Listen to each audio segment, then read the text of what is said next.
بسم اللہ الرحمن الرحیم الحمد للہ رب العالمین والصلاة والسلام علی سید الانبیاء والمرسلین وعلی آلہ واصحابہ اجمعین اما بعد۔ ناظرین و سامعین، اللہ کا شکر ہے کہ اللہ نے ہمیں جو دین دیا وہ ہر لحاظ سے کامل بھی ہے، مکمل بھی ہے۔ بڑے سے بڑا مسئلہ وہ بھی اس کے دامن کے اندر ہے، چھوٹے سے چھوٹا مسئلہ ہے وہ بھی دین کے اندر موجود ہے۔ کیوں موجود نہ ہو؟ کہ رب قدوس عز و جل کا فرمان ہے وَلَا رَطْبٍ وَلَا يَابِسٍ إِلَّا فِي كِتَابٍ مُبِينٍ۔ ہر تر چیز اور خشک چیز اس کا ذکر قرآن مجید کے اندر ہے۔ دنیا کے اندر جو چیز بھی موجود ہے یا وہ خشک ہے یا وہ تر ہے، اور اللہ تعالیٰ نے اس کا ذکر کتاب مبین قرآن کے اندر فرمایا۔ یہ ہمارے پاس محبت والوں کے کچھ سوالات آئے ہیں، ہم ان کا جواب دینا چاہتے ہیں۔ شوجہ آباد سے محمد اجمل صاحب، ان کا سوال یہ ہے کہ دوسرے جنازے کے بارے میں کیا حکم ہے، اور اگر ادا کر سکتے ہیں تو کن شرائط کے ذریعے ادا کیا جا سکتا ہے؟ مہربانی فرما کر جواب ارشاد فرمائیں۔ نماز جنازہ کی تکرار ہمارے ائمہ کرام کے نزدیک علیہم رضوان مطلقاً ناجائز اور منع۔ جس وقت ولی اقرب نے نماز جنازہ پڑھ لیا تو نماز جنازہ دوبارہ نہیں ہو سکتا۔ کیوں؟ اس لیے اللہ اور اللہ کے رسول کی طرف سے جو حکم ہے وہ ولی اقرب کے لیے۔ چنانچہ ہدایت شریف میں ہے ان صلی غیر الولی والسلطان اعاد الولی ان شاء لأن الحق للأولیاء وإن صلی الولی لم یجوز لأحد ان یصلی بعدہ، کہ ولی اقرب کی اجازت کے بغیر اگر کسی نے نماز جنازہ پڑھ لیا تو پھر ولی کے لیے جائز ہے کہ وہ دوبارہ نماز جنازہ پڑھے، اور اگر ولی اقرب کی اجازت کے بغیر کسی غیر ولی نے پڑھ لیا کہ ولی نے اجازت دے دی کہ تم پڑھ لو، ہماری طرف سے اجازت ہے، اس صورت میں ولی بھی دوبارہ پڑھ سکتا۔ ولی اقرب اگر رہ گیا ہے تو اس صورت کے اندر نماز جنازہ دوبارہ ہو سکتا ہے، لیکن پھر بھی جن لوگوں نے جنازہ پہلے پڑھ لیا ہے وہ اس جنازے کے اندر شریک نہیں ہوں گے۔ یہ جو عام طور پر لوگوں کے اندر رواج ہے کہ ایک جنازہ شہر کے اندر پڑھ لیا، ایک جنازہ دیہاتوں کے اندر پڑھ لیا، اگر میت کا بڑا بیٹا رہ گیا ہے اس کی اجازت کے بغیر پڑھا گیا ہے شہر کے اندر جنازہ تو وہ دیہات کے اندر جا کر دوبارہ جنازہ پڑھ سکتا ہے۔ لیکن شہر کے اندر بھی دو جنازے جان بوجھ کر دینا یہ منع، کہ ایک جنازہ پہلے پڑھ لیا، جی چھوٹے بھائی نے پہلے پڑھ لیا، بڑے بھائی بعد میں پڑھ لیں گے کیونکہ وہ جو ہمارے خاندان کے اتنے لوگ پیچھے رہ رہے ہیں، یہ منع۔ اصل میں میت جو ہے نا اس کو جلدی سے جلدی قبرستان تک پہنچانا چاہیے۔ یہ شریعت مطہرہ کے اندر حکم ہے کہ جنازے کے اندر تاخیر نہیں کرنی چاہیے۔ اب دوسرے جنازے کی وجہ سے انتظار بھی کرنا پڑے گا، تاخیر بھی ہوگی، جو کہ شریعتاً منع ہے۔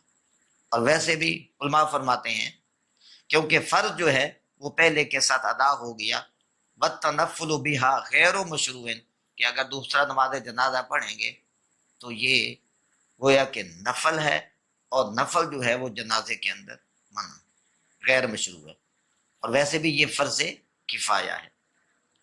حتیٰ کہ اگر فرض عین ادا کر لیا وہ بھی دوبارہ ادا نہیں ہو سکتا، یہ تو فرض کفایہ ہے کہ اگر محلے کے چند لوگوں نے ادا کر دیا تو سب کی طرف سے ادا ہو گیا. اس لیے ہمارے نزدیک جو ہے وہ جنازہ کسی صورت کے اندر نہیں پڑھا جا سکتا. دیکھو نبی پاک صلی اللہ علیہ وسلم آپ کے تعلیمات کے مطابق اگر کسی بندے نے نماز جنازہ نہیں پڑھا، بغیر جنازے پڑھنے کے دفنا دیا گیا، تو اس کی قبر تک 3 دن کے اندر اجازت ہے کہ وہ قبر کے اوپر کھڑے ہو کر جنازہ پڑھے، کیونکہ 3 دن کے اندر وہ میت کے اکثر حالات جو ہوتے ہیں وہ ٹھیک رہتے ہیں. بھائی وہ جسم پھولتا بھی نہیں، پڑتا بھی نہیں کسی طریقے سے. انبیاء کرام علیہ السلام کے بارے میں تو ایسی بات متصور بھی نہیں، کیونکہ ان کی زندگی حصی حقیقی زندگی ہے، دنیا کی زندگی سے بھی زیادہ ہے. اگر نماز جنازہ دوبارہ جائز ہوتا تو پھر کتنے علماء کرام، کتنے صحابہ کرام، کتنے اللہ کے ولی وہ نبی پاک صلی اللہ علیہ وسلم آپ کے قبر مبارک کے اوپر نماز جنازہ پڑھتے تاکہ نماز جنازہ کا ثواب مل جاتا. اور ویسے بھی حدیث کے اندر ہے کہ آقا نبی جو علیہ الصلوۃ والسلام نے صحابہ کرام رضوان سے فرمایا، صحابہ تم جانتے ہو میت کو جس وقت جنت کی بشارت دے دی جاتی ہے تو سب سے بڑی بشارت کیا ملتی ہے؟ قالوا اللہ ورسولہ اعلم. صحابہ کرام رضوان نے عرض کیا یا رسول اللہ صلی اللہ علیہ وسلم، اللہ ہی خوب جانتا ہے، یہ اللہ کے عطا سے آپ جانتے ہیں. تو آپ صلی اللہ علیہ وسلم نے ارشاد فرمایا میت کو یہ خبر دی جاتی ہے تیرے جنازے کے اندر جتنے بندے تھے، جتنے بندے شامل تھے، اللہ نے سب کو بخش دیا. یعنی اتنی بڑی نیکی ہے. اب آقا نبی علیہ الصلوۃ والسلام آپ کی قبر مبارک کے اوپر جب صدیق اکبر رضی اللہ تعالیٰ درود و سلام کی صورت کے اندر نماز پڑھ لی تو اس کے بعد کسی نے نہیں پڑھی. اگر جائز ہوتا تو یقیناً آقا نبی علیہ الصلوۃ والسلام کا نماز جنازہ دوبارہ پڑھا جاتا ولی اکرم کے پڑھنے کے بغیر. آقا نبی علیہ الصلوۃ والسلام کے حق کے اندر تو نماز جنازہ ایک صورت نماز جنازہ، لیکن حقیقتاً کوئی ایسا نہیں کہ جو کہ آقا علیہ الصلوۃ والسلام کے آگے امام، کیونکہ علی پاک رضی اللہ تعالیٰ نے فرمایا کہ نبی پاک صلی اللہ علیہ وسلم دنیا کے اندر بھی تمہارے امام ہیں، آخرت کے اندر بھی تمہارے امام ہیں.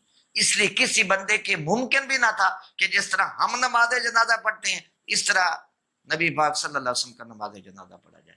بہرحال کہنے کا مقصد یہ ہے کہ نماز جنازہ دوبارہ نہیں پڑھا جا سکتا سوائے ایک صورت کے، جبکہ ولی اقرب رہ گیا ہو. وہ ولی اقرب کی اجازت کے بغیر اگر غیر ولی نے کسی نے نماز جنازہ پڑھ دیا تو اس صورت کے اندر یہ نماز جنازہ جائز ہے، ورنہ نماز جنازہ دوبارہ جائز نہیں ہے. یہ سوال ہے دوسرا ہمارا محمد اجمل صاحب، یہ بھی شوجہ بات سے ہیں کہ جس بیوی کا مرد گم ہو جائے اور کوئی بھی اطلاع نہ ہو کہ کہاں گیا اور وہ جوان بھی ہو، وہ کتنی دیر تک انتظار کرے؟ سب سے پہلے تو یہ بات ذہن میں رکھیں، آپ شوجہ آباد کے اندر رہتے ہیں تو شوجہ آباد کے علاقے کے اندر اہل سنت و جماعت کے سب سے جو بڑے عالم دین ہیں ان سے آپ رابطہ فرمائیں. بظاہری طور پر مسئلہ میں بتاتا ہوں کہ بیوی کی جس کا مرد گم ہوا ہے اس کی پوزیشن کیا، وہ کیسے گم ہوا ہے؟ کیا اس کے اندر عقل کی کوئی کمی تھی، دیوانہ تھا اس وجہ سے گم ہو گیا، لڑائی کے اندر گم ہو گیا، سفر کے اندر گم ہو گیا، کہاں گم ہوا ہے؟ یعنی اس کے مختلف حکم ہیں. سفر کے اندر اس کا الگ حکم ہے، بازار کے اندر گیا واپس آیا اس کا الگ حکم ہے، اس کے دماغ کے اندر خلل تھا اس کا الگ حکم ہے، جنگ کے اندر شریک تھا نہیں آیا اس کا الگ حکم ہے، دین کے کام کے لیے گیا واپس نہیں آیا اس کا الگ حکم ہے. مقصد کہنے کا یہ ہے کہ سب سے پہلے تو یہ کنفرم کیا جائے کہ اس کے گم ہونے کی پوزیشن کیا ہے، اور اگر علماء یہ بتائیں کہ اس کا شرعی عذر ہے تو امام اعظم رحمۃ اللہ علیہ کی ایک روایت کے مطابق تو 120 سال تک انتظار ہے. دوسری روایت کے مطابق جو سیدنا امام یوسف رحمۃ اللہ علیہ سے وہ 90 سال ہے، سیدنا امام محمد رحمۃ اللہ علیہ سے غالباً وہ 70 سال کی روایت ہے. اب آج کل تو 70 سال کی عمریں بھی نہیں رہ گئی. ضرورت کی بنا پر علامہ شامی رحمۃ اللہ علیہ اپنے فتاوی شامیہ کے اندر لکھتے ہیں کہ مخصوص حالات کے اندر سیدنا امام شافعی رحمۃ اللہ علیہ آپ کے قول کے اوپر بھی فتویٰ دیا جا سکتا ہے، لیکن حالات کو دیکھ کر۔ سیدنا امام شافعی رحمۃ اللہ علیہ ان کے نزدیک اس کی مدت 4 سال ہے کہ 4 سال تک انتظار کرے گا، 4 سال کے بعد وہ عدت وفات 4 ماہ 10 دن گزارے گی، عدت وفات گزارنے کے بعد پھر وہ آگے کر سکتی ہے، لیکن بشرطے کہ اس کا خرچہ بھی کوئی موجود نہ ہو، اسی طرح اس کی آمدن کے کوئی ذرائع بھی نہ ہو۔ کچھ لوگ یہ کہتے ہیں کہ یار یہ دین کے اندر ظلم ہے، وہ حقیقت دین کو نہیں سمجھتے، کیونکہ اس عورت کا مرد سے جو نکاح ہے نا وہ یقین سے ثابت ہے، گواہوں سے ثابت ہے، اور یقین جو ہوتا ہے والیقین لا یرتفع بالشک، جو یقین ہوتا ہے وہ شک کے ساتھ ظاہر نہیں ہوتا۔ اس لیے مخصوص حالت کے اندر سیدنا امام شافعی رحمۃ اللہ علیہ کے قول کے اوپر فتویٰ دیا سکتا ہے، لیکن ایسا نہیں ہے کہ ہم ان کو اجازت دے رہے ہیں، بلکہ اس کی صورت حال کو دیکھ کر پھر اس وقت کا جو عالم دین ہے وہ فتویٰ دے گا۔ کیا اس کا اشتہار بھی ہو چکا ہے، ٹی وی کے اوپر آ چکی ہیں، فیس بک کے اوپر آ چکی ہیں، یعنی جو جدید ذرائع ہیں ان ذرائع کے ذریعے اس نتیجے تک پہنچ چکے ہیں کہ واقعہ اس بندے تک یہ پیغام نہیں پہنچا ہوگا، اس صورت کے اندر پھر امام شافعی رحمۃ اللہ علیہ ان کے قول کے اوپر فتویٰ دیا جا سکتا ہے۔ لیکن ان حالات کی آگاہی جو ہے وہ ایک عالم دین کی نگرانی کے اندر ہونی چاہیے کہ وہ عالم دین جو ہے ان تمام صورت حال کو واچ کرے، واچ کرنے کے بعد جو ہوگا وہ شرعی فتویٰ دے سکتا ہے۔ یہ سوال ہے حافظ محمد راشد صاحب کا بہاڑی سے۔ السلام علیکم ورحمۃ اللہ۔ جی وعلیکم السلام ورحمۃ اللہ۔ ایک website S R group کے نام سے ہے جو 2017 سے کام کر رہی ہے۔ ان کے شرائط یہ ہیں کہ کم از کم انویسٹمنٹ 7500 روپے سے زیادہ ہو، جتنی آپ مرضی کر لیں۔ طریقہ کار یہ ہے کہ ہر ماہ کے بعد کم از کم 7%، زیادہ سے زیادہ 20% منافع دیتے ہیں۔ اور ان کی شرط یہ بھی ہے کہ اگر آپ اپنی رقم 6 ماہ سے پہلے نکال لیتے ہیں تو 20% کٹوتی ہوتی ہے، اور اگر 6 ماہ کے بعد لگائی جائے گی تو 100% واپس رقم مل جاتی ہے۔ یہ جائز ہے یا نہیں؟ نہیں، یہ شرعاً بالکل جائز نہیں ہے۔ کیوں کہ یہ جو شریعت مطہرہ نے تجارت کی صورتیں بیان کی ہیں ان میں سے کوئی بھی صورت نہیں ہے، اور شریعت مطہرہ کے اندر اس طرح کی بے منع ہے، کیونکہ نہ انہوں نے بتایا ہے کہ ہم کیا کرتے ہیں، اس کو سود پہ دیتے ہیں، اس کی ضمانت کیا ہے، کس کام کے اندر لگاتے ہیں، کیا کیا شرائط ہیں، یعنی ان شرائط کا جو مال انویسٹ کرنے والا ہوتا ہے ان کو بھی پتہ ہونا چاہیے۔ ہم یہ نہیں کہتے تجارت منع ہے، لیکن تجارت کی صورتیں ہیں کہ ان صورتوں کے اندر شریعت مطہرہ کے اندر ایک صورت یہ ہے معدوم کی بے، کہ کوئی چیز موجود بھی نہ ہو اس کی بے کر دی جائے، جس طرح مچھلیاں دریا کے اندر پتہ نہیں کتنی ہیں، ایسے ہی ان کی بے کر دی جائے، ہوا کے اندر پرندے اڑ رہے ہیں ان کی بے کر لی جائے، جب متوقع جی یہ چیز متوقع ہے اس کی بے کر لی جائے۔ شریعت مطہرہ کے اندر منع ہے کہ یہ ایسا جو اس کی کوئی ڈیٹیل ہمیں نہیں فراہم کی گئی کہ یہ کیا لوگ کرتے ہیں، یہ انویسٹمنٹ زمین کے اندر کرتے ہیں، کہاں کرتے ہیں۔ اور ایسا بھی ہوتا ہے، مثال کے طور پہ بہاڑی والے ہیں، ان کی انویسٹمنٹ ان کے ذہنوں کے اندر کاغذی طور پر وہ شو کر دیتے ہیں کراچی کے اندر ہے، اب بہاڑی والا کراچی کے اندر نہ جائے اور نہ دیکھ سکے۔ اسی طرح کراچی والوں کی پشاور کر دیں، اب کراچی والے نہ پشاور جا سکے نہ دیکھ سکے، یعنی کاغذوں کے اندر جو ہے وہ ایک فرض کرو، اور جس طرح ایک میتھ کا کلیہ پڑھاتے ہیں ایس کی طاقت یہ ہے، اس طرح وہ انویسٹ کر لیتے ہیں۔ شریعت مطہرہ کے اندر جو ہے یہ منع ہے، اس کی بے بالکل جائز نہیں ہے، اس کا نفع لینا جو ہے وہ شریعت مطہرہ میں جائز حلال نہیں ہے، طیب نہیں ہے۔ اور قرآن بھی فرماتا ہے وَلَا تَأْكُلُوا أَمْوَالَكُمْ بَيْنَكُمْ بِالْبَاطِلِ، کہ تم یہ مال ناحق طریقے سے نہ کھاؤ۔ یہ سوال ہے محمد وسیم صاحب کا ملتان شریف سے کہ مفتی صاحب میں نمازیں بھی ادا کرتا ہوں الحمدللہ، اللہ استقامت عطا فرمائے، نیک کام بھی کرتا ہوں، مجھے سکون میسر نہیں، کچھ وظیفہ یا عمل بتا دیں کہ اللہ تعالیٰ مجھے سکون عطا فرمائے۔ سکون نہ ملنے کی کچھ وجوہات ہوتی ہیں۔ ایک تو رزق حلال ہے سب سے پہلے، کہ اگر آپ کا رزق حلال نہیں ہے نا تو آپ کو سکون نہیں ملے گا۔ کیوں کہ رزق حلال نہیں ہے تو پھر دعا کیسے قبول ہوگی، ذکر کیسے قبول ہوگا۔ امام مسلم رحمۃ اللہ علیہ اپنے صحیح کے اندر حدیث نقل فرماتے ہیں ان اللہ طیب لا یقبل الا طیبا، اللہ پاک ہے، پاک مال کو قبول کرتا ہے، حرام مال کو تو قبول ہی نہیں کرتا۔ قریش مکہ نے بیت اللہ کا ایک حصہ چھوڑ دیا تھا کہ ان کے پاس پاک مال نہیں تھا۔ آپ خود اندازہ فرما لیں کہ ان لوگوں کے اندر بھی ذہن کے اندر یہ بات تھی کہ ہم نے حلال کمائی اللہ کے گھر کے اندر لگانی ہے۔ اگر آپ دل کا سکون چاہتے ہیں، ہم یہ نہیں کہہ رہے کہ آپ کا رزق اچھا نہیں ہے، ہم یہ کہہ رہے ہیں کہ وجوہات جو ہوتی ہیں وہ ایک ہی ہوتی ہے، رزق حلال نہ ہو۔ دوسری ایک وجہ بشری تقاضے بھی ہوتے ہیں، مثال کو تو گرمی کی شدت ہو، پنکھا بھی نہ ہو، بجلی بھی نہ ہو، تو آدمی کہ مجھے سکون نہیں آ رہا، لام والا، ایسی وجوہات بھی ہو سکتی ہیں، بیماری بھی ہو سکتی ہے۔ اگر بیماری بھی نہیں، اس طرح کی کوئی صورتحال نہیں، تو پھر سکون کا میں ایک وظیفہ آپ کو بتاتا ہوں کہ سونے سے پہلے 2 نفل توبہ کے پڑھیں، اللہ الصمد 1000 دفعہ، وہ اس طرح پڑھیں اعوذ باللہ من الشیطان الرجیم بسم اللہ الرحمن الرحیم قل هو اللہ احد اللہ الصمد اللہ الصمد، یہ آپ 1000 دفعہ پڑھیں۔ جب آخری دفعہ پڑھنا ہے لم یلد ولم یولد ولم یکن لہ کفوا احد، ہاں درمیان میں فون سننا پڑ گیا، کوئی گاہک آ گیا، کوئی کام کرنا پڑ گیا، پہلے سورت پوری کر لیں۔ جب شروع کرنا ہے اعوذ باللہ من الشیطان الرجیم بسم اللہ الرحمن الرحیم قل هو اللہ احد اللہ الصمد، اور جب ختم کرنا ہے تو پوری سورت ختم کرنی ہے۔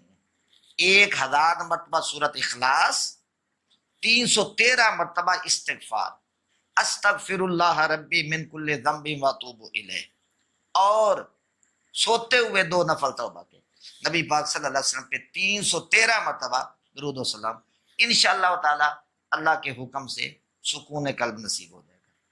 پھر بھی اللہ نہ کرے اگر نہ ہو تو پھر اس صورت کے اندر آپ اپنے جسم کا فدیہ یعنی کہ ایک صدقہ دیں۔ وہ صدقہ کس طرح کہ 3 دن میٹھی روٹی صدقہ دیں، کہ ایک دن ایک میٹھی روٹی پکا کر اپنے صدقے کی نیت سے کموں کو کھلا دیں، پھر دوسرے دن کھلا دیں، پھر تیسرے دن کھلا دیں، انشاءاللہ تعالی اگر کوئی شیطانی وسوسہ ہوگا وہ بھی ختم ہو جائے گا، اور اللہ کے حکم سے آپ کو سکون قلب بھی نصیب ہوگا۔ ایک اور وظیفہ بھی ہے، وہ یہ ہے کہ اپنے دائیں کان میں 4، بائیں کان میں 3 اذانیں دلوائیں 7 دن لگاتار، انشاءاللہ تعالیٰ آپ کو سکون قلب نصیب ہو جائے گا۔ یہ محمد فیصل صاحب ہیں جی بلاک وہاڑی سے۔ میرا سوال یہ ہے کہ کمرے میں مرحوم والدین کی بڑی تصویر لگی ہوئی ہو یا مقدس مقامات کی، کیا اس کمرے کے اندر نماز ادا کر سکتے ہیں؟ تصویر سامنے ہو نماز جائز نہیں، جبکہ وہ زندہ چیز کی ہو، والدین ہوں، شیخ ہوں، اساتذہ ہوں، یا کوئی جانور ہو، اس کمرے کے اندر نماز مکروہ ہے۔ اگر وہ پچھلی سائڈ پر ہے علماء فرماتے ہو تو جائے گی لیکن مکروہ ہے۔ کیا ضرورت ہے تصویریں لگانے کی؟ اصل میں تصویر تو وہی ہے نا جو دل کے اندر ہو، دماغ کے اندر ہو۔ صحابہ کرام رضوان آپ نبی پاک صلی اللہ علیہ وسلم کا تصور پکایا کرتے تھے کہ ہمیں وہ وقت بھی یاد ہے کہ آقا نبی علیہ الصلوۃ والسلام کے سر کے اوپر سیاہ ماما تھا، آقا علیہ الصلوۃ والسلام اپنی اونٹنی کو بجلوہ فرماتے مکہ شریف کے اندر فاتح انداز سے آ رہے تھے۔ انہیں صحابہ کرام رضوان نبی پاک صلی اللہ علیہ وسلم کی انگلیوں کا تصور فرمایا کرتے تھے، آقا علیہ الصلوۃ والسلام نے یوں انگلیاں کھڑی کی۔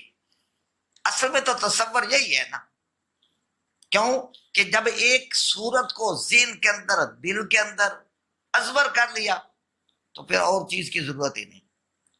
تو کمروں کے اندر تصویریں نہیں لگانی چاہیے۔ ہاں اگر درختوں کی ہیں، پہاڑوں کی ہیں، ویسے کوئی اچھی جگہوں کی ہے، پھولوں کی ہیں، تو ان کا کوئی مذائقہ نہیں، اور اگر جانوروں کی ہیں لیکن ان کا سر کٹا ہوا ہے تو پھر بھی کوئی مذائقہ نہیں۔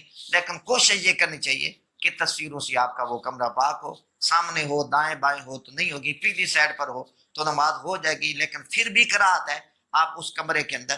اور کوشش کریں کہ اپنے گھر کے اندر ایک چھوٹی سی مسجد بنائیں۔ مسجد سے مراد کیا ہے کہ جس جگہ کو آپ نے وقف کیا ہو، یعنی وقف نہ بھی کی ہو، زبانی کلام کہ یہاں پر میں نے نماز پڑھنی ہے، یہاں پر قرآن پاک کی تلاوت کرنی ہے۔ کیونکہ مسند امام احمد کے اندر میں نے حدیث پڑھی کہ آقا نبی علیہ الصلوۃ والسلام کی پاک بارگاہ میں علی پاک رضی اللہ تعالیٰ عرض کیا، یا رسول اللہ صلی اللہ علیہ وسلم کیا زمین اور آسمان بھی روتا ہے؟ فرمایا ہاں روتے ہیں۔ حضور زمین کیسے روتی ہے؟ فرمایا بندہ مومن